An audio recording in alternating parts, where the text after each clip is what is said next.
Welcome back to the fourth PYQ session of Chapter 1, The Living World. Let's start. Question number 76. Which of the following term is used to refer the number of varieties of plants and animals on earth? जो हमारा सही option रहेगा वो रहेगा option C, biodiversity. अगर biodiversity को हम देखें तो बायो का मतलब होता है लिविंग और डाइवर्सिटी का मीनिंग होता है diverse type of living, diverse type of organism. तो बायोडाइवर्सिटी का मतलब हुआ diverse type of living organism on अर्थ। अभी तक हमने 17 से 18 लाख स्पीसीज को डिस्कवर कर लिया है। तो हम जितनी भी अर्थ पे स्पीसीज देख रहे हैं डिफरेंट प्लांट की या एनिमल्स की, उसको ही हम बायोडाइवर्सिटी बोलते हैं। तो इसलिए हमारी डेफिनेशन क्या हुई बायोडाइवर्सिटी की? Variety of living organism on अर्थ, जिसमें प्लांट स्पीसीज आ सकती हैं, एनिमल स्पीसीज आ सकती हैं। तो हमारा जो सही ऑप्शन रहेगा वो रहेगा option C, biodiversity. Question number 77. The practical purpose of classification of living organism is to explain the origin of living organism, ये इनकरेक्ट है। Trace the evolution of living organism, ये भी इनकरेक्ट है। नेम द लिविंग ऑर्गेनिज्म, ये भी गलत है। Facilitate identification of unknown organism, ये बिल्कुल सही है, क्योंकि जो क्लासिफिकेशन है उसका पर्पस क्या है? जितनी भी स्पीसीज है उसको आइडेंटिफाई करना, उसे करेक्टराइज करना, देन उसे नोमेनक्लेचर करना, फिर क्लासीफाई करना on the basis of similarity and dissimilarity. तो जो हमारा सही ऑप्शन रहेगा वो रहेगा ऑप्शन डी। क्लासिफिकेशन जो है वो हेल्प करता है अननोन ऑर्गेनिज्म के आइडेंटिफिकेशन में। Question number 78. Which of the following statement are correct? Statement जो फर्स्ट है कि क्लासिफिकेशन प्रोवाइड करता है स्टैंडर्ड नेम ऑर्गेनिज्म को फॉर पर्टिकुलर ऑर्गेनिज्म, और वो जो नाम है वो सेम रहता है ऑल ओवर द वर्ल्ड, ये स्टेटमेंट बिल्कुल गलत है। ये जो स्टेटमेंट है वो नोमेनक्लेचर को डिस्क्राइब कर रहा है, ना कि क्लासिफिकेशन को, क्योंकि क्लासिफिकेशन अरेंज करता है ऑर्गेनिज्म को ग्रुप और सब ग्रुप में, कैटेगराइज करता है। तो जो फर्स्ट स्टेटमेंट है वो गलत है। Taxonomy is the correct description of an organism and to recognition in its scientific name. ये जो स्टेटमेंट है ये पार्शली इनकरेक्ट है, क्योंकि टेक्सोनोमी सिर्फ डिस्क्राइब ही नहीं करता ऑर्गेनिज्म को या नोमेनक्लेचर ही नहीं करता, इसके अलावा आइडेंटिफिकेशन भी और क्लासिफिकेशन भी टेक्सोनोमी का ही एक पार्ट है। तो जो हमारा ऑप्शन बी है वो भी गलत है। The system of naming with two component is proposed by Carolus Linnaeus. जो थर्ड स्टेटमेंट है वो बिल्कुल सही है। बायनोमियल जो नोमेनक्लेचर था वो कैरोलस लीनियस ने दिया था, जिसमें उन्होंने बताया था कि एक जीनस नेम होगा, दूसरा जो है वो स्पीसीज नेम होगा। जो फोर्थ स्टेटमेंट है zoological names are based on international code for zoological nomenclature, ये स्टेटमेंट भी बिल्कुल सही है, क्योंकि जो जूलॉजिकल नेम है उनके जो रूल्स हैं वो international code for zoological nomenclature ही बनाता है।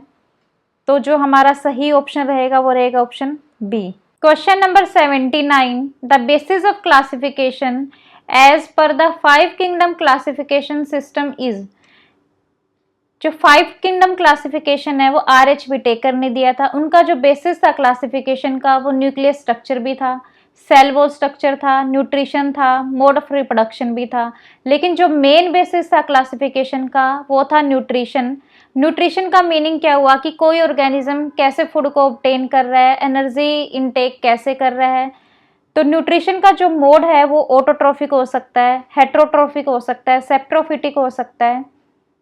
ऑटोट्रोफिक मीनिंग कि जो फूड है वो खुद से प्रिपेयर कर रहा है। हेट्रोट्रोफिक का मीनिंग हुआ कि वो दूसरों पे डिपेंड कर रहा है अपने फूड के लिए। सेप्रोफिटिक का मीनिंग हुआ कि जो डेड डिकेइंग ऑर्गेनिक या नॉन ऑर्गेनिक मैटर है उस पर डिपेंड कर रहा है।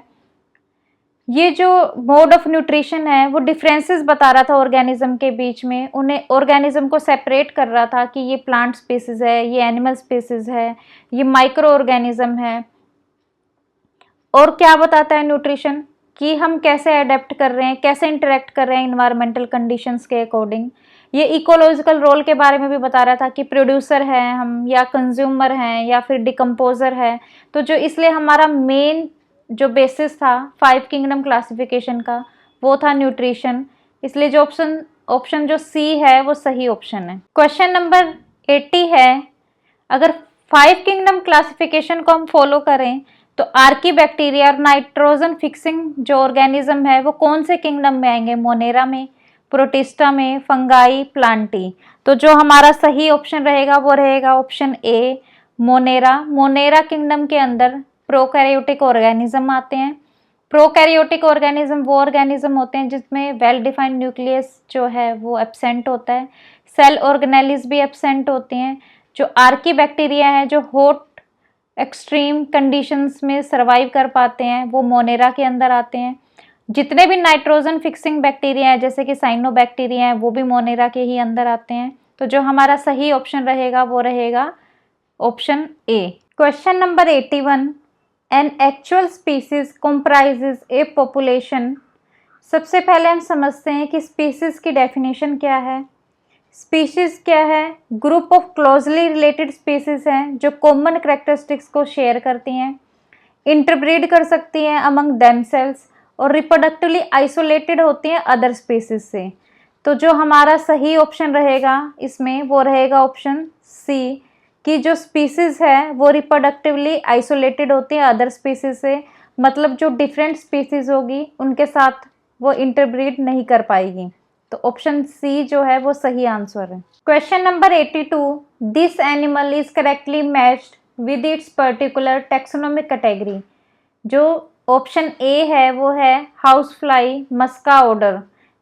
ये जो ऑप्शन है ये गलत है क्योंकि जो मस्का है वो जीनस है और जो ऑर्डर रहेगा वो रहेगा इसका डाइपटेरा। तो ऑप्शन ए गलत है। ह्यूमंस प्राइमेटा फैमिली, प्राइमेटा जो है वो ऑर्डर है, ह्यूमंस की जो फैमिली होती है वो होमिनिडी होती है, इसलिए ये ऑप्शन भी गलत ऑप्शन है। Cuttle fish Mollusca class, Mollusca जो है वो फाइलम है और जो इसकी क्लास होती है वो होती है सिफेलोपोडा। तो ये जो ऑप्शन है वो भी गलत है। ऑप्शन डी है टाइगर टिग्रिस स्पीसीज, ये ऑप्शन बिल्कुल सही है। जैसे कि मैं बात करूं पैंथेरा टिग्रिस की, तो टिग्रिस जो है वो स्पीसीज है, इसलिए जो हमारा करेक्ट ऑप्शन रहेगा वो रहेगा option D. Question number 83, phenetic classification of organism is based on observable characteristics of existing organism. ये ऑप्शन सही है। फिनेटिक जो क्लासिफिकेशन है वो सिमिलैरिटीज बताता है ऑर्गेनिज्म के बीच में on the basis of observable characteristics. इसके अलावा ये मॉर्फोलॉजी, फिजियोलॉजी, एनाटॉमी के बेसिस पे भी क्लासिफाई करता है ऑर्गेनिज्म को। ऑप्शन जो बी है वो गलत है क्योंकि ये फाइलोजेनेटिक रिलेशनशिप को नहीं बताता है। ऑप्शन जो सी है वो भी गलत है क्योंकि ये मॉलिक्यूलर फाइलोजेनेटिक्स को नहीं बताता है। ऑप्शन जो डी है सेक्सुअल कैरेक्टरिस्टिक्स, ये भी गलत ऑप्शन है क्योंकि सिर्फ एक यही कैरेक्टरिस्टिक्स बेस्ड नहीं है फिनेटिक क्लासिफिकेशन का, इसलिए जो हमारा सही ऑप्शन रहेगा वो रहेगा option A. Question number 84, what is the prime source of taxonomic studies. सबसे पहले हम समझते हैं कि टेक्सोनोमी क्या होता है। टेक्सोनोमी का मतलब है किसी भी ऑर्गेनिज्म को नोमेनक्लेचर देना, डिस्क्राइब करना, उसे सिमिलैरिटी और डिफरेंसेस के बेसिस पे क्लासिफाई करना। तो आइडेंटिफिकेशन के लिए सबसे पहले हम जो उसका एक्चुअल स्पेसिमेन होगा उसको कलेक्ट करेंगे, देन उसे आइडेंटिफाई करेंगे, फिर उसे क्लासिफाई करेंगे। तो जो ऑप्शन ए है collection of actual specimen of organism species, ये सही है। बी है identification of actual specimen of organism species, ये सही है। तो जो हमारा ऑप्शन जो सी रहेगा बोथ ए एंड बी वो करेक्ट ऑप्शन रहेगा। Question number 85, Aristotle classified the organism based on the, जो हमारा सही ऑप्शन रहेगा वो रहेगा ऑप्शन ए मॉर्फोलॉजिकल कैरेक्टरिस्टिक्स। एरिस्टोटल जो थे उनको फादर ऑफ बायोलॉजी भी बोला जाता है। मॉर्फोलॉजिकल कैरेक्टरिस्टिक्स का मीनिंग हुआ कि बाहर से जो कैरेक्टरिस्टिक्स देख के हम डिफरेंस और सिमिलैरिटीज बता पाए ऑर्गेनिज्म के बीच में, उनको हम मॉर्फोलॉजिकल कैरेक्टरिस्टिक्स में कंसिडर करते हैं। जो एरिस्टोटल थे उन्होंने क्लासिफाई किया था ऑर्गेनिज्म को फर्स्ट टाइम मॉर्फोलॉजी के बेस पे, जैसे कि उन्होंने हैबिटेट लिया कि कौन से ऑर्गेनिज्म है एक्वेटिक हैं, कौन से ऑर्गेनिज्म जो हैं वो टेरेस्ट्रियल हैं। मूवमेंट के बेस पे क्लासिफाई किया, जैसे कि प्लांट है वो मूव नहीं कर पाते हैं, जो एनिमल्स की स्पीसीज हैं वो मूव कर सकती हैं। उन्होंने जो एनिमल्स हैं उनको फर्दर क्लासिफाई किया on the basis of blood, जिनमें ब्लड प्रेजेंट होगा और जिनमें ब्लड एब्सेंट होगा। जिनमें ब्लड प्रेजेंट था उनको उन्होंने वर्टिब्रेटा का नाम दिया, जिनमें ब्लड नहीं था उनको हमने इनवर्टिब्रेटा में रखा। तो जो एरिस्टोटल थे उन्होंने मॉर्फोलॉजिकल कैरेक्टरिस्टिक्स के बेस पे ऑर्गेनिज्म को क्लासिफाई किया। तो जो हमारा सही ऑप्शन रहेगा वो रहेगा option A. Taxonomic hierarchy refers to, सबसे पहले हम समझते हैं कि टैक्सोनॉमिक हायरार्की होता क्या है। जब भी हम ऑर्गेनिज्म को क्लासिफाई करते हैं तब हम उन्हें डिफरेंट कैटेगरीज में रखते हैं, जैसे कि kingdom, phylum, class, order, family, genus और स्पीसीज। ये जो है ये अलग अलग कैटेगरीज हैं जिसमें हम ऑर्गेनिज्म को पुट करते हैं on the basis of similarity और डिसिमिलैरिटी। ये किंगडम से लेके जो स्पीसीज तक का मैंने बताया ये टैक्सोनॉमिक हायरार्की है। ये अरेंजमेंट है कैटेगरीज का जिसमें हम प्लांट और एनिमल्स को क्लासिफाई करते हैं। तो हम स्टेटमेंट को पढ़ते हैं, step wise arrangement of all categories for classification of plant and animals. ये सही स्टेटमेंट है। A group of senior taxonomist who decide the nomenclature for plant and animal, ये गलत है। लिस्ट ऑफ बोटेनिस्ट और zoologist who has worked on the taxonomy of species और group, ये भी इनकरेक्ट है। Classification of species based on the fossil record, ये भी इनकरेक्ट है। तो हमारा जो सही रहेगा ऑप्शन वो रहेगा ऑप्शन ए। टैक्सोनॉमिक हायरार्की क्या है? अरेंजमेंट है ऑल कैटेगरीज का प्लांट और एनिमल की क्लासिफिकेशन के लिए। Question number 87, which among the following is involved in the naming of animals scientifically? ICBN, ये जो ऑप्शन है वो गलत है क्योंकि ICBN जो है उसकी फुल फॉर्म है international code for botanical nomenclature, जो रूल और रेगुलेशन प्रोवाइड करता है प्लांट की साइंटिफिक नेमिंग के लिए। ICN कोई स्टैंडर्ड नेम नहीं है, ICPN भी कोई स्टैंडर्ड नेम नहीं है। ICZN जो है उसका मीनिंग है international code for zoological nomenclature, जो रूल और रेगुलेशन बताता है एनिमल्स को साइंटिफिक नेम प्रोवाइड करने के लिए। तो जो हमारा सही ऑप्शन रहेगा वो रहेगा option D. Question number 88, which of the following is the correct combination for wheat? जो ऑप्शन डी है वो करेक्ट है। वीट का जो जीनस है वो ट्रिटिकम, फैमिली है पोएसी, ऑर्डर है पोएल्स और क्लास है monocotyledon. Question number 89, the number of known and described species ranges between dash, fill in the blank with the correct option from the following। Option जो ए है वो correct है। अभी तक हमने 14 से 15 लाख स्पीसीज जो हैं उनको डिस्कवर कर लिया है और अभी भी हम प्रोसेस में हैं कि हम अदर स्पीसीज को डिस्कवर कर रहे हैं। Question number 90, which 2 points are known as the twin characteristics of growth? अगर मैं ग्रोथ की बात करूं तो ये लिविंग ऑर्गेनिज्म का क्या है? कैरेक्टरिस्टिक्स हैं। जब भी सेल इंटरनली डिवाइड करेगी तो सेल ग्रो करेगा। अगर मैं यूनिसेलुलर ऑर्गेनिज्म की बात करूं तो सेल जब भी ग्रो करेगा तो इंक्रीज इन मास होगा और इंक्रीज इन कंटेंट होगा, मतलब एक्यूमुलेशन ऑफ मास होगा। और जो ये सेल है वो 2 में डिवाइड करेगी जिसको हम डॉटर सेल बोलेंगे। तो इसको हम रिप्रोडक्शन भी बोल सकते हैं या increase in number of cells भी बोल सकते हैं। तो ग्रोथ की जो ट्विन कैरेक्टरिस्टिक्स हुई वो हुई इंक्रीज इन मास और increase in number of individual या फिर नंबर ऑफ सेल्स। तो डिफरेंशिएशन और रिस्पॉन्स टू स्टिमुलाई दोनों ही ऑप्शन गलत हुए। तो हमारा सही ऑप्शन है option D. Question number 91, arrange the following in ascending order of similar characteristics, first family, second genus, third class, fourth species.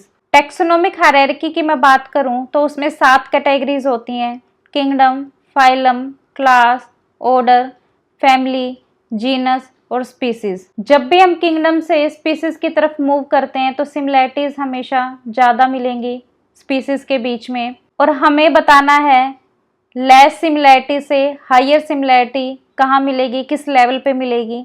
तो जब भी हम क्लास से स्पीसीज की तरफ मूव करेंगे तो सिमिलैरिटीज ज़्यादा होंगी, यहाँ सिमिलैरिटी कम होंगी और यहाँ सिमिलैरिटी ज़्यादा होंगी।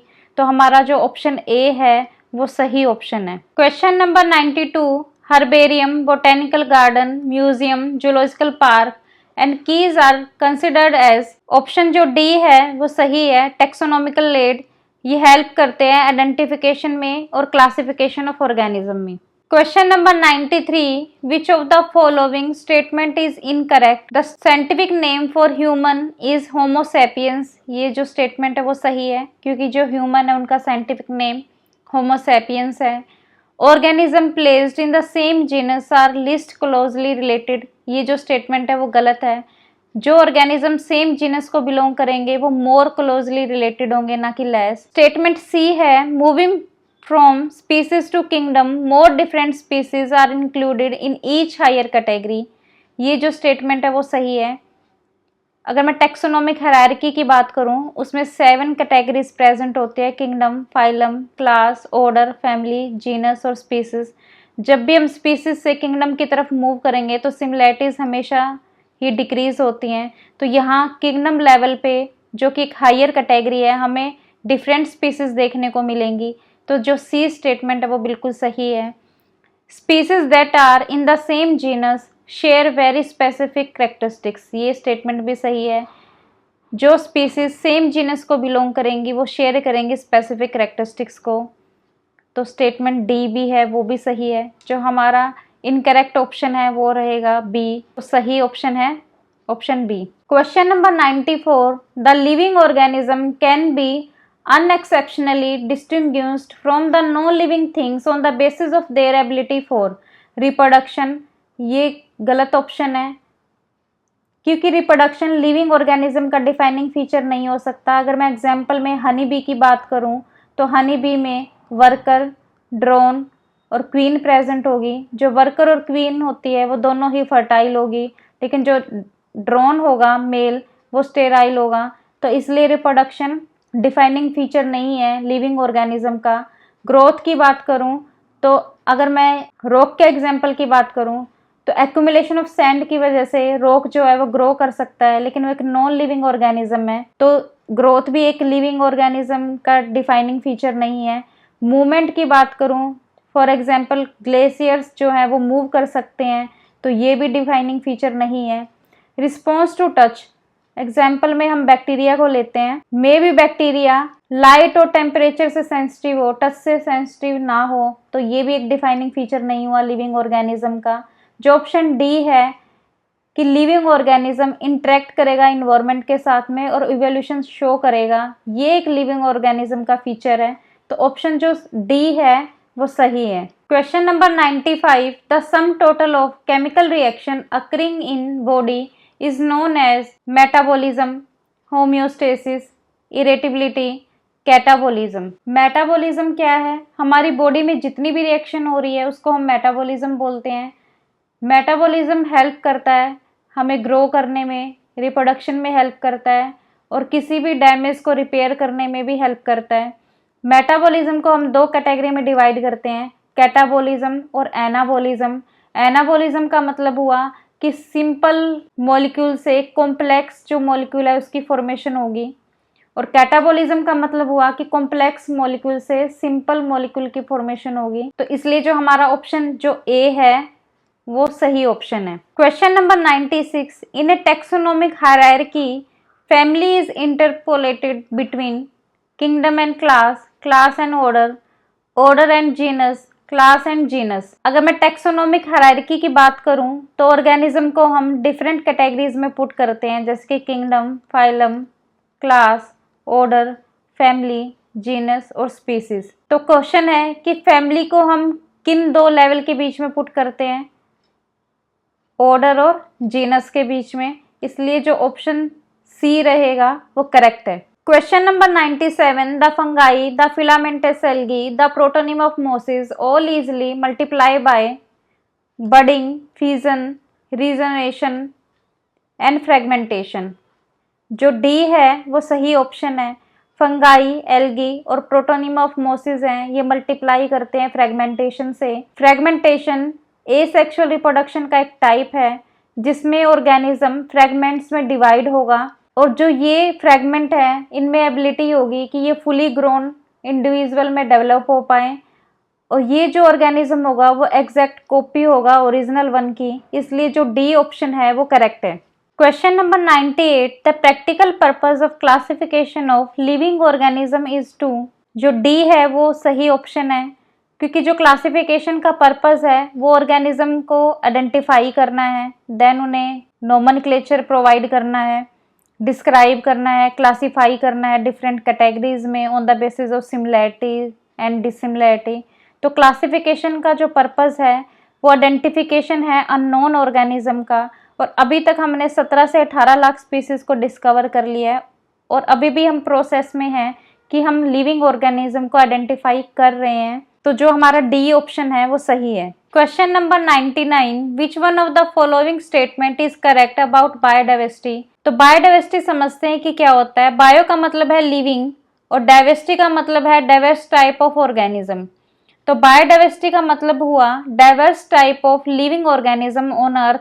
जितनी भी वैरायटी या प्लांट की हो, चाहे एनिमल की हो, कोई माइक्रो ऑर्गेनिज्म हो, ये सब जो हमें देखने को मिल रही है इसको हम बायोडाइवर्सिटी बोलते हैं। अभी तक हमने 17 से 18 लाख स्पीसीज को डिस्कवर कर लिया है। अगर मैं एग्जाम्पल की बात करूं तो 28,000 हमें फिश की स्पीसीज देखने को मिलती हैं और जो मोस्ट डोमिनेंट जो प्लांट जो स्पीसीज है वो एंजियोस्पर्म है। अब हम स्टेटमेंट देखते हैं कि it is the occurrence of very type of organism on earth. ये स्टेटमेंट बिल्कुल सही है।